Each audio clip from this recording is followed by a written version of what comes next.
What's up, legends? I got another Naruto Shippuden review, post-reaction review for you guys, and it's legendary, baby. But yo, this episode 462, where do we begin? Mount Miyaboku's where we begin. Let's go balls deep. But yeah, Hagoromo was in Mount Miyaboku, all like, yo, what's up, dudes? I'm a boss. I've acquired sage power. I'm fucking shit up. He just destroys a rock with his fucking energy. He clenches a fist, goes Super Saiyajin 4. But he just clenches his fist, destroys the rock. Then a little toad comes speaking frog speak to Gamamaru. He's like, yo, bruh, I don't know where the fuck Hamura is or nothing, but you go handle that, bruh. Basically, the toad says Hamura has no contact with him because Kaguya came back and she's fucking shit up. He's fucking him in the ass. Hagoromo was like, yep, my brother's getting penetrated right about now. So he goes back to the village or the town, whatever, and immediately we see the townspeople evacuating. I think what Hagoromo did, because he apologized to them, I think what he did was send them to be in the Infinite Tsukiyomi, all of them, to protect them though. This time, instead of what Kaguya does, he sent them in the Infinite Tsukiyomi to protect them from the battle that's going to ensue, because he knows that he's about to fight his mama. And it's very odd. Like, I mean, it's not odd. What the fuck am I talking about? I'm just scrolling through screenshots of the video that I put up, well, that I took.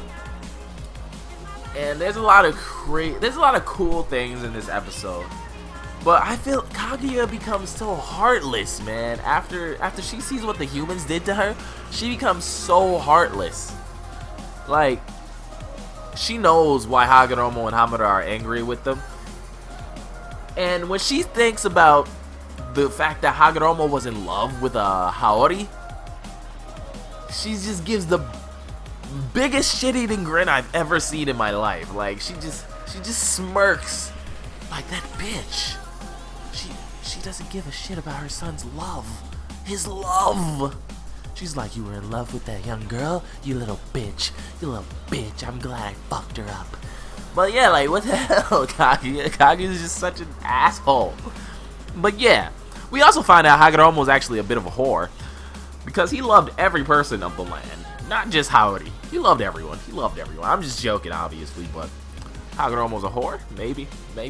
Why not? And Kaguya came, by the way, like, she from a place in the sky. Where did you think I was going with that? She came from a place in the sky. She trolls us. She's like, I came from a place far in the sky. Troll-la-la-la-la.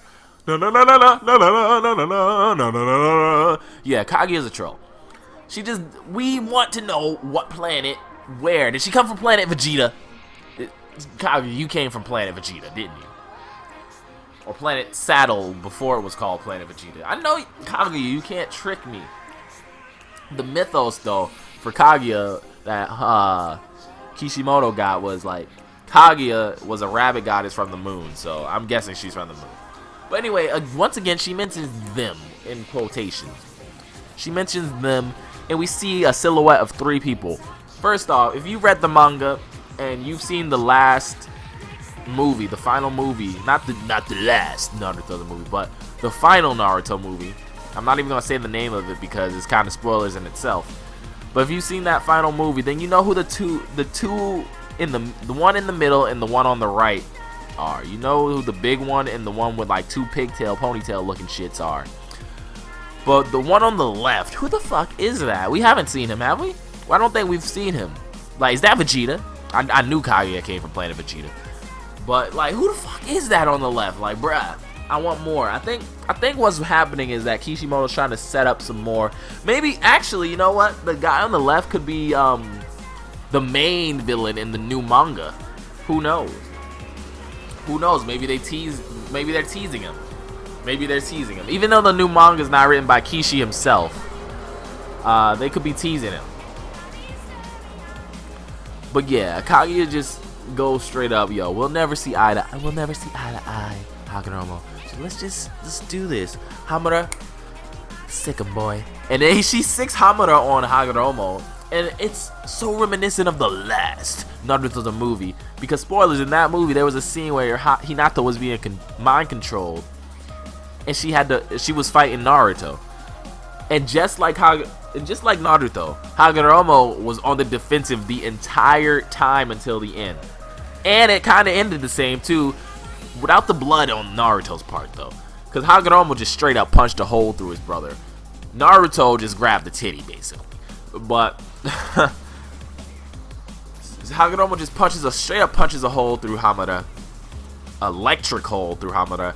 And then Gamamaru had actually given him a tag prior. I forgot to talk about it, but Gamamaru had given him a Sage tag that's forbidden to take off of Mount Miyaboku. But it revives you on the brink of death, and it replenishes Sage energy. And Hagoromo just stuck that shit right on Hamura's face. But by the way, why in all anime do they cry out of one eye? Because when Hagoromo punched Hamura through the chest, one eye just started tearing up, and he awakened his Rinnegan and the little red shit on his forehead. Because I want to say Sharingan, but where's the Tomos? Where that though? I guess it's the Rinne Sharingan or Sharingan, whatever. A little bootleg Sharingan like Kaguya's and shit. But whenever, speaking of the Sharingan on Kaguya's forehead, why is it that whenever that shit opens, it sounds like an elephant in a train just fucked? Like, like, what the fuck is that sound? I like it, kinda, but at the same time, it's weird. But yeah, he thanks Kaguya, Hagoromo thanks Kaguya for allowing him to awaken his Mangekyo Sharingan and his Rinnegan. First off, though, Mangekyo? Where it at, though? I've never seen a design of the Mangekyo on your eyes, Hagoromo. Where it at, though? I wanted to see the Sage of Six past Mangekyo. The Mangekyo to originate on Mangekyo. He didn't even awaken the Mangekyo. It just went straight through Rinnegan. Instead of fucking Mangekyo, it just said Rinnegan. Let's do this, baby. Like, that's how he awakened the Rinnegan, which was pretty cool. Pretty cool. I guess the way you awaken the Mangekyo, I mean, the Rinnegan is kind of the same. It's kind of weird. I don't know. I have no idea. I don't know. But anyway, him and Hamura both decide, hey, we want to use Kenjutsu now, so let's get some rods and fuck her up. I kind of really like how like both Hamura and Hagoromo ended up with Sage powers because of the tag for Hamura. So Hamura is the one who never really worked for it. Hagoromo worked for it, but it was easy for him. So he's not exactly like Sasuke and Naruto. They're not like Naruto and Sasuke. They're more like Sasuke. Like Hagoromo was a hard worker, but he didn't need to really try that hard like Naruto did.